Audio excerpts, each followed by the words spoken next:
Good morning friends, मैं Amresh sir और इस ज्ञान गोदावरी चैनल में आपका हार्दिक स्वागत है।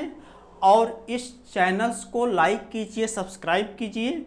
और इसी के बाद से हमने बताया था आपको कि डाइजेस्टिव सिस्टम में एक पॉइंट्स होता है भोज्य पदार्थ, और भोज्य पदार्थ में विटामिन, कार्बोहाइड्रेट, वसा, लिपिड, प्रोटीन, ये सब सारी चीज़ें आती हैं। और उसी में एक पॉइंट्स होता है कार्बोहाइड्रेट, विटामिन के बाद से कार्बोहाइड्रेट, कार्बोहाइड्रेट के बाद से वसा। और वसा के बारे में पढ़िएगा। तो वसा जो होती है यह कार्बन, हाइड्रोजन और ऑक्सीजन से मिलकर बना होता है, और यह एक प्रकार का कार्बनिक यौगिक होता है। और इसमें कार्बन और हाइड्रोजन और ऑक्सीजन का अनुपात कार्बोहाइड्रेट के समान होता है। जैसे आपको कार्बोहाइड्रेट में हमने बताया था कार्बन, हाइड्रोजन व ऑक्सीजन का अनुपात 1:2:1 होता है। तो ठीक उसी प्रकार से वसा में कार्बन व हाइड्रोजन का अनुपात कार्बोहाइड्रेट के समान होता है, लेकिन इसमें ऑक्सीजन डिफरेंट होता है। इसे क्या कहते हैं? वसा कहते हैं। और यह जो वसा होती है यह वसी अम्लों के एस्टर होते हैं। वसा जो होती है वसी अम्लों के एस्टर होते हैं। और वसा सबसे अधिक ऊर्जा प्रदान करने वाला भोज्य पदार्थ होता है। हमारे सभी भोज्य पदार्थों में सबसे अधिक ऊर्जा इसी वसा से प्राप्त होती है। और 1 ग्राम वसा से 9.3 किलो कैलोरी, यहाँ पे ध्यान दीजिएगा, 1 ग्राम वसा से 9.3 किलो कैलोरी ऊर्जा प्राप्त होती है। और इस वसा का संचय एडिपोज ऊतकों में होता है। क्या होता है? एडिपोज ऊतकों में होता है। और यह एडिपोज ऊतक क्या होते हैं, अभी इसी वसा के यूज उपयोग जब बताएंगे तो इसमें इन सारी चीज़ों को बताएंगे। अब यहाँ पे आता है कि यह जो वसा होती है इनके स्रोत क्या होते हैं। तो इस प्रकृति में वसा के मुख्यतः 2 स्रोत होती हैं। ध्यान दीजिएगा बहुत अच्छे से कि इस प्रकृति में वसा के मुख्यतः 2 स्रोत होते हैं। एक होता है जंतु वसा, यानी ऐसी वसा जो जंतुओं से प्राप्त होती है उसे क्या कहते हैं? इनकी सिंपल सी परिभाषा होती है, ऐसी वसा जो जंतुओं से प्राप्त होती है उसे जंतु वसा कहते हैं। और जंतुओं से जो प्राप्त होने वाला है जैसे दूध हुआ, घी हुआ, मक्खन हुआ, अंडा हुआ, पनीर हुआ, पिग फैट हुआ, व अन्य पशुओं की चर्बी, ये सब क्या होते हैं? जंतु वसा के स्रोत होते हैं। उसी प्रकार से इसकी परिभाषा होती है वनस्पति वसा, यानी ऐसी वसा जो वनस्पतियों से प्राप्त होती है उसे वनस्पति वसा कहते हैं। और इस वनस्पति वसा के जो सोर्सेज होते हैं, सरसों का तेल, मूंगफली का तेल, तिल का तेल, नारियल का तेल, सूर्यमुखी का तेल और सोयाबीन का तेल, यानी इस वनस्पति वसा के स्रोत की जब बात की जाए तो ध्यान दीजिएगा कि जितने भी आयल्स होते हैं, वनस्पति आयल होते हैं, प्लांट ऑयल्स होते हैं, वो सब क्या होते हैं? वनस्पति वसा के स्रोत होते हैं। तो परिभाषाएं सिंपल, जंतुओं से प्राप्त होने वाली वसा को जंतु वसा कहते हैं, वनस्पतियों से प्राप्त होने वाली वसा को वनस्पति वसा कहते हैं। अब इसी के बाद से आता है कि वसा एक प्रकार का कार्बनिक यौगिक होता है। तो इस वसा के मुख्यतः 2 गुण होते हैं, एक भौतिक गुण होता है और दूसरा रासायनिक गुण होता है। और इस भौतिक गुण के अंतर्गत चलिए हम आपको बता रहे हैं कि वसा के भौतिक गुण क्या क्या होते हैं, और इस क्रम में रासायनिक गुण और भौतिक गुण के बारे में बताएंगे। तो इस क्रम में आपने देखा कि वसा 2 प्रकार की होती है, और इसी क्रम में वसा के जो गुण होते हैं, इसमें वसा 2 प्रकार की होती है, वनस्पति वसा और जंतु वसा। इसी के बाद से आता है वसा के गुण। वसा के मुख्यतः 2 गुण होते हैं, एक भौतिक गुण होता है और दूसरा रासायनिक गुण होता है। तो अब सबसे पहले देखिए कि वसा के भौतिक गुण क्या क्या होते हैं। वसा जो होती है रंगहीन, गंधहीन व स्वादहीन होती है। वसा रंगहीन, गंधहीन व स्वादहीन होती है। रंगहीन, कलरलेस, गंधहीन, सेंटलेस और टेस्टलेस होती है। लेकिन कुछ जंतुओं की वसा में स्वाद होता है। ध्यान दीजिएगा, स्वाद का अभिप्राय होता है, किसमें कुछ टेस्ट होता है। और इसके क्रम में वसा में जो गंध आने का जो आप सामान्यतः कारण देख लेते हैं कि जब वसा को खुला छोड़ देते हैं तो यह वायु की उपस्थिति में क्या होता है? ऑक्सीकृत हो जाता है, जिसके कारण इसमें गंध आने लगती है। और जब गंध आने लगती है तो इसका मुख्य कारण होता है ऑक्सीकरण। इसी के बाद से वसा के जो भौतिक जो दूसरा गुण होता है, वसा जल में, वसा जल व अकार्बनिक, ध्यान दीजिए, वसा जल व अकार्बनिक यौगिक, इनऑर्गेनिक कंपाउंड अथवा अध्रुवीय विलायक, तीनों एक ही चीज होती है। जितने भी अकार्बनिक यौगिक होते हैं, अध्रुवीय विलायक होते हैं, नॉन पोलर सॉल्वेंट होते हैं, नॉन पोलर सॉल्वेंट होते हैं। और जितने भी अध्रुवीय विलायक होते हैं उसमें वसा क्या होती है, अघुलनशील होती है, इनसॉल्युबल होती है।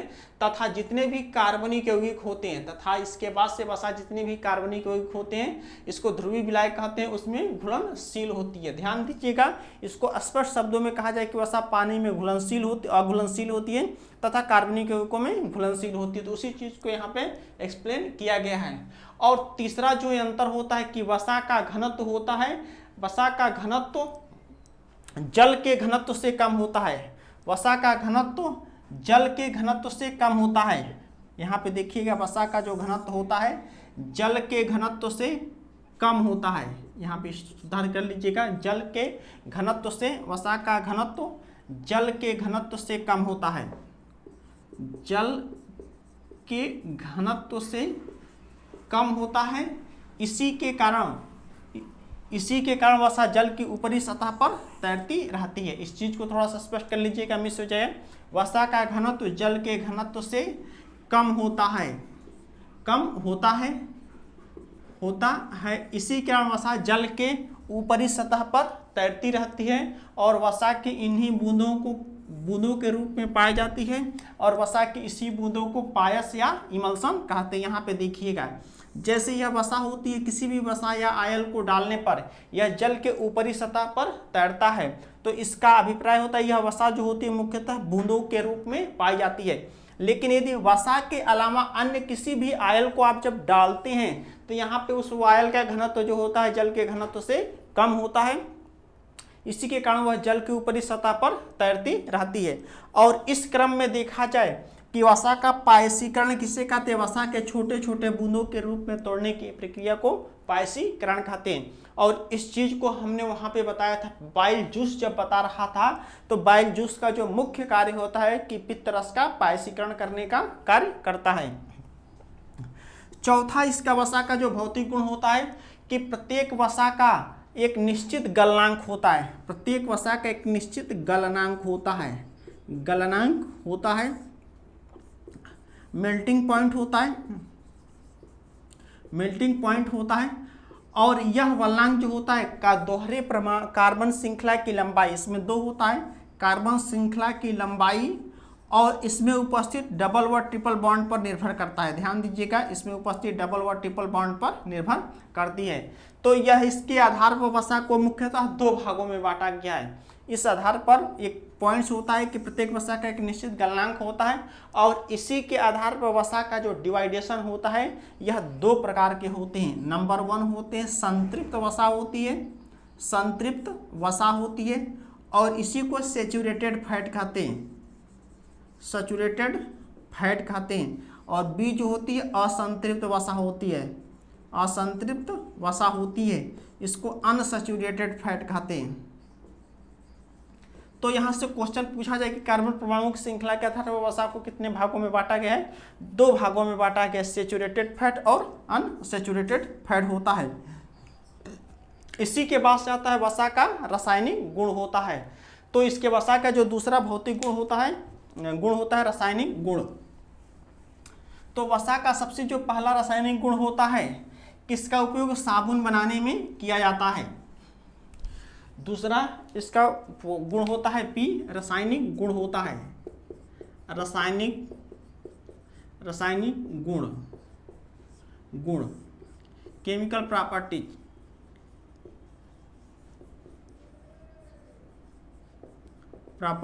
होता है। तो वसा का रासायनिक गुण, बहुत सारे इसके गुण होते हैं जिसमें एक वसा का हाइड्रोजनीकरण के रूप में इसका उपयोग किया जाता है। तो सबसे पहला इसका उपयोग होता है, वसा का उपयोग साबुन बनाने में किया जाता है। पहला जो उपयोग होता है वसा का उपयोग साबुन बनाने में किया जाता है, साबुन बनाने में किया जाता है। और कैसे इस साबुन को बनाया जाता है, तो सबसे पहले किसी भी वनस्पति तेल को ले लेते हैं, वनस्पति तेल को ले लेते हैं और उसी में NaOH अथवा KOH डालते हैं, NaOH अथवा KOH को डालते हैं।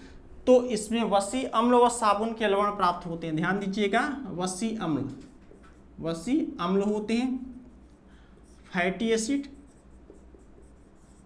फैटी एसिड व साबुन के लवण प्राप्त होते हैं। साबुन के लवण प्राप्त होते हैं और इन्हीं लवणों को प्यूरिफाइड करके क्या किया जाता है, साबुन बनाया जाता है। तो इस प्रोसेस को कैसे निकालते हैं और इसी प्रक्रिया से साबुन का निर्माण होता है। तो इस प्रक्रिया को साबुनीकरण कहते हैं, सॉफ्टनिफिकेशन कहते हैं। इस प्रक्रिया को साबुनीकरण कहते हैं, साबुनीकरण कहते हैं और इसको इंग्लिश में सॉफ्टनिफिकेशन कहते हैं। कैसे अभिक्रिया यह की जाती है, ध्यान दीजिएगा।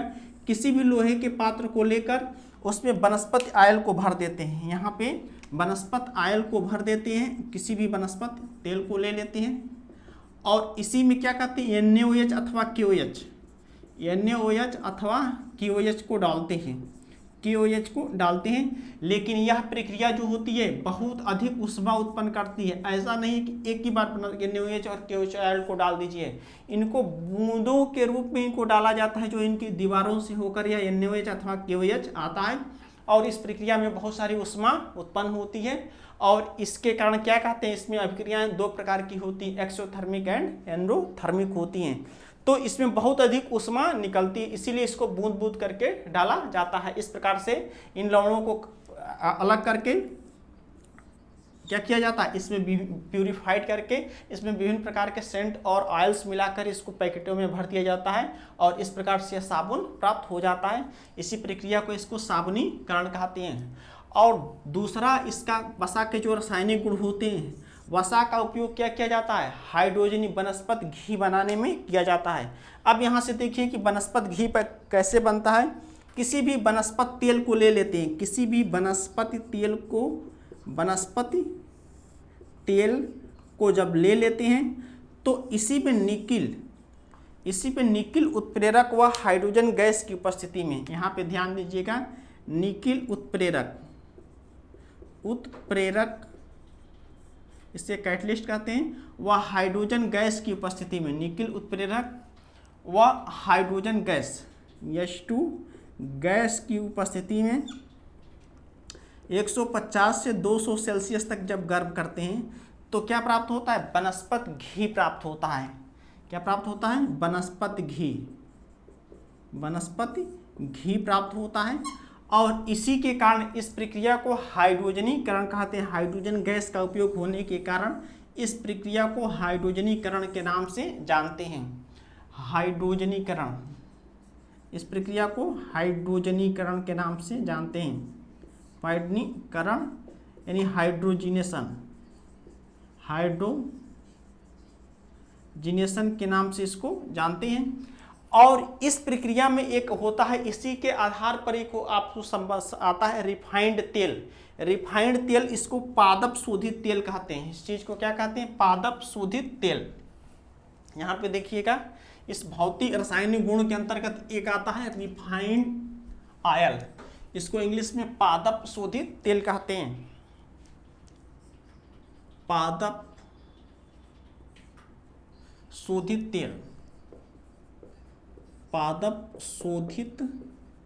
तेल, इसी को रिफाइंड ऑयल्स कहते हैं। और इसका अभिप्राय होता है कि इसमें पहले क्या होता था कि पहले व्यक्ति वर्क करता था जिसके कारण फैटी एसिड को पचा लिया जाता था, लेकिन आज के समय में व्यक्ति वर्क नहीं कर पाता है, जिसके कारण वह अधिक मात्रा में फैट को तो लेता है, लेकिन जैसे यूज न होने के कारण वह क्या होती है, यही जो वसा होती है, यहाँ पे सर्कुलेटरी सिस्टम में बनाए थे कि यह मनुष्य का हृदय होता है और यह मनुष्य का हृदय होता है। और इस कंडीशन में यह हृदय के दीवारों को रुधिर की सप्लाई करने के लिए एक धमनी होती है जिसका नाम होता है कोरोनरी धमनी होती है। और यही कोरोनरी धमनी, यहाँ पे ध्यान दीजिए, इसको आप सिंपल में दिखा रहे हैं, यही जो होता है कोरोनरी धमनी होता है, कोरोनरी धमनी। और इस धमनी का मुख्य कार्य होता है हृदय की दीवारों को रुधिर की सप्लाई करना होता है। जब फैट की मात्रा हमारे ब्लड में या रुधिर वाहिनियों में अधिक होती है तो यह धमनियाँ क्या होती है, शरीर के अन्य चूंकि धमनियाँ मोचौड़ी होती हैं, इसीलिए थोड़ा बहुत फैट जम जाए तो यह अडॉप्ट कर लेती हैं। लेकिन ध्यान दीजिएगा, यही जो कोरोनरी धमनी होती है हृदय की दीवारों को रुधिर की सप्लाई करती है और यहाँ पे ध्यान दीजिए कि यदि फैट एकत्रित होने लगा तो हृदय की दीवारों को रुधिर की आपूर्ति कम होने लगती है। और यदि यह लास्ट में ब्लॉक हो जाए, यहाँ पे ब्लॉक हो जाए, तो ध्यान दीजिएगा हृदय को रुधिर मिलना बंद हो जाता है। और जब बंद हो जाता है तो इसको ऑक्सीजन नहीं मिल पाता है, और जब नहीं मिल पाता है तो ऊर्जा नहीं मिल पाती है। इसके क्रम में जब नहीं मिल पाती हो तो हृदय कार्य करना बंद कर देता है, और जिसके कारण व्यक्ति की मृत्यु हो जाती है। इसी प्रक्रिया को हृदय आघात हार्ट अटैक कहते हैं। हार्ट अटैक के नाम से जानते हैं। और यह जो हार्ट अटैक होता है, यह क्यों आता है? ध्यान दीजिए कि अपने भोज्य पदार्थों में फैटी एसिड का उपयोग कम मात्रा में कीजिए चाहे जितना, लेकिन उसके अकॉर्डिंग आप वर्क कीजिए ताकि आपके अंदर का फैट निकल जाए। तो इसीलिए इसी प्रक्रिया को हृदय आघात या हार्ट अटैक के नाम से जानते हैं। और तीसरा वसा का जो रासायनिक गुण होता है, वसा का एक पाचक एंजाइम होता है लाइपेज एंजाइम। ध्यान दीजिएगा तीसरा जो गुण होता है, यह वसा को दो भागों में तोड़ देता है, फैट को दो भागों में तोड़ देता है। एक एंजाइम होता है लाइपेज, LIPAS, लाइपेज एंजाइम्स होता है। यह वसा को दो भागों में तोड़ देता है, एक वसी अम्ल और दूसरा ग्लिसरॉल में तोड़ देता है। वसी अम्ल व ग्लिसरॉल में तोड़ देता है, ग्लिसरॉल में तोड़ देता है, जिसके कारण वसा का पाचन आसानी से हो जाता है। तो एक क्वेश्चन पूछा जाता है, डाइजेस्टिव सिस्टम में बताए थे कि वसा का पाचक एंजाइम क्या होता है? लाइपेज एंजाइम्स होता है, जिसके कारण यह दो भागों में टूट जाता है। अब यहाँ से ध्यान दीजिएगा, इसी के बाद से आता है कि वसा का उपयोग, यह इसके बाद से बहुत इंपॉर्टेंट पॉइंट्स होता है। वसा का उपयोग जो होता है यह भोज्य पदार्थों के रूप में या संचित पदार्थों के रूप में किया जाता है, और इसका भोजन संचय के रूप में किया जाता है। तो अब यहाँ पे देखिएगा वसा का उपयोग हमारे दैनिक जीवन या भोज्य पदार्थों में क्या क्या होता है। पहला, वसा का उपयोग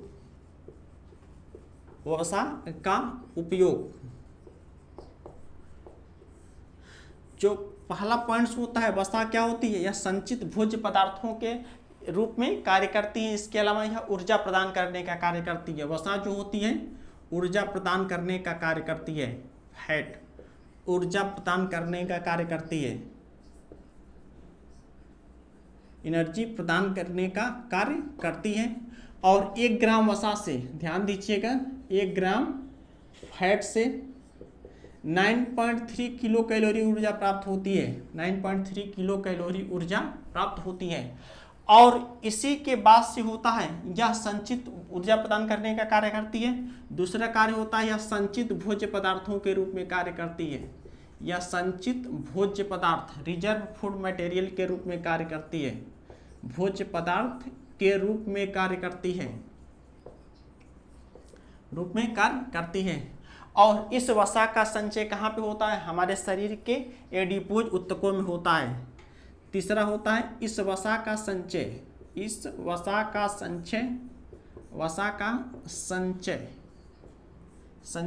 एडिपोज ऊतक में होता है।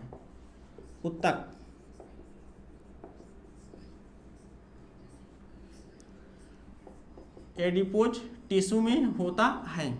और यह जो एडिपोज ऊतक होता है, तो यहाँ ध्यान दीजिए, एक सामान्य व्यक्ति, यहाँ पे कंपैरिजन कर लीजिएगा, एक सामान्य व्यक्ति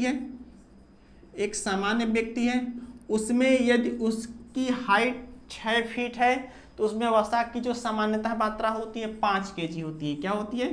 5 kg होती है। लेकिन अधिक मोटे व्यक्तियों में वसा की अधिकतम मात्रा क्या होती है? 20 kg तक भी हो जाती है, जिसके कारण क्या होते हैं, ऐसे व्यक्ति क्या होते हैं, बहुत सारी समस्याओं से ग्रसित होते हैं। और ध्यान दीजिएगा कि इसी संचित वसा का संचय करने के कारण, इसी संचित वसा के आधार पर व्यक्ति 3 माह तक बिना भोजन किए हुए आसानी से जीवित रह सकता है। इसी संचित वसा के आधार पर बिना भोजन किए हुए 3 माह तक आसानी से 3 माह तक जीवित रह सकता है। और यही जो वसा होती है इसका स्टोरेज कहाँ पे होता है, इसमें ध्यान दीजिएगा। इसका स्टोरेज जो होता है शरीर के सामान्य भागों में होता है। जैसे यह बॉडी स्ट्रक्चर होता है, यहाँ पे देखिएगा यह मनुष्य का बॉडी स्ट्रक्चर होता है, और इसी के क्रम में यह जो संचित वसा होती है या अंगों के आकार को निर्धारित करने के साथ साथ बहुत सारे इसके स्कोप होते हैं। अब यहाँ पे देखिएगा इस फिगर से बहुत सारी चीज़ें आपको टू द पॉइंट हम समझा देंगे। और इसके अलावा यह कोमल अंगों की रक्षा करने का कार्य करती है। तो इसका अभिप्राय होता है कि यही जो वसा 5 kg जो स्थित होती है, इसके बाद से चौथा कार्य होता है। और यह जो वसा जो बताए थे ऊर्जा प्रदान करने का कार्य करती है, यह ऊर्जा प्रदान करने का कार्य करती है। और यह वसा 2 प्रकार की होती है, ध्यान दीजिएगा। एक भूरी वसा होती है, ब्राउन फैट होती है, भूरी वसा होती है, ब्राउन फैट होती है। और यह ब्राउन फैट जो होती है सबसे अधिक वसा होती है, ऊर्जा प्रदान करने वाली वसा होती है। यदि क्वेश्चन पूछा जाए कि सभी वसा में सबसे अधिक ऊर्जा प्रदान करने का कौन कार्य करती है, यही ब्राउन फैट होती है। और यह ब्राउन फैट किस में पाई जाती है, नवजात शिशुओं में पाई जाती है। इसी कारण उनके त्वचा का रंग क्या होता है, पीला होता है। और इसी कारण बच्चों को ठंडी कम लगती है। और यही जो वसा होती है शरीर के विभिन्न अंगों के में, हिप्स में, नोज में स्थित होता है। और यह इसके बाद से चौथा इसका कार्य होता है, 5वां कार्य होता है, यह वसा जो होती है शरीर के कोमल अंगों को सुरक्षित रखने का कार्य करती है या बाहरी आघातों से रक्षा करने का कार्य करती है। और इसके अलावा यह कोमल अंगों की रक्षा करने का कार्य करती है। और त्वचा के नीचे यही वसा एकत्रित होकर क्या करती है, वाटर प्रूफ का कार्य करती है, यहाँ पे जल को अंदर जाने नहीं देती है। और इसके अलावा यह जो वसा होती है शरीर के अंगों का आकार निर्धारित करने का कार्य करती है। इसके अतिरिक्त जो यह वसा होती है ठंडे प्रदेश के प्राणी होते हैं, कोई भी जो ठंडे प्रदेश के प्राणी होते हैं उसके नीचे क्या होती है, वसा की एक मोटी लेयर होती है, जिसके कारण क्या होती है, यह वसा जो होती है और वसा जो होती है ठंड उष्मा को अंदर आने नहीं देती है। इसी प्रकार से मनुष्य के शरीर के अंदर एक वसा का लेयर होता है। और यहाँ से एक इम्पॉर्टेंट क्वेश्चन बताने जा रहे हैं कि मनुष्य जो होता है, मनुष्य का जो बॉडी टेम्परेचर होता है 37 सेल्सियस होता है अथवा 98.6 फ़ारेनहाइट होता है। ध्यान दीजिएगा, इसी टेम्परेचर के आधार पर प्राणी 2 प्रकार के होते हैं। इसको बहुत संक्षेप में मैं चर्चा कर दे रहा हूँ। किसी के आधार पर प्राणी 2 प्रकार के होते हैं। एक होते हैं गर्म रुधिर वाले प्राणी, रुधिर वाले प्राणी होते हैं। और दूसरा जो होते हैं ठंडे रुधिर वाले प्राणी होते हैं, रुधिर वाले प्राणी होते हैं। तो ध्यान दीजिए कि ऐसे प्राणी जिनके शरीर का ताप वातावरण की परिस्थितियों से के अनुसार बदलता नहीं है, उसे वार्म ब्लडेड कहते हैं। क्या कहते हैं, वार्म ब्लडेड एनिमल कहते हैं, ब्लडेड एनिमल। तो मनुष्य का बॉडी टेम्परेचर क्या होता है, कांस्टेंट रहता है। और इसका अभिप्राय होता है ठंडे, इसे कोल्ड ब्लडेड एनिमल्स कहते हैं। और इसका अभिप्राय होता है कि ऐसे प्राणी जिनके शरीर का ताप वातावरण की परिस्थितियों के अनुसार बदलता रहता है, उसे कोल्ड ब्लडेड एनिमल कहते हैं। इसके बाद से आता है कि यही जो वसा होती है जो शरीर के तो टेम्परेचर को नियंत्रित करने का कार्य करती है। और ठंडे प्रदेश प्राणियों में क्या होती है, एक वार्म ब्लडेड का कार्य करती है, एक लेयर का कार्य करती है, जिसके कारण बच्चों ठंडी नहीं लगती है। तो इस प्रकार से देखा आपने वसा के सारे कार्य होते हैं जो कोमल अंगों की रक्षा करने के साथ साथ त्वचा के वाटरप्रूफ बनाने का कार्य करती है। इस प्रकार से यह वसा से रिलेटेड जितने भी आपके क्वेश्चन हैं वह समाप्त हो गए। और इस चैनल को, ज्ञान गोदावरी ऑनलाइन चैनल को एक बार सब्सक्राइब कीजिए, लाइक कीजिए और अपने फ्रेंड्स को बताइए ताकि इसका लाभ अधिक से अधिक व्यक्तियों को मिले। Thank you.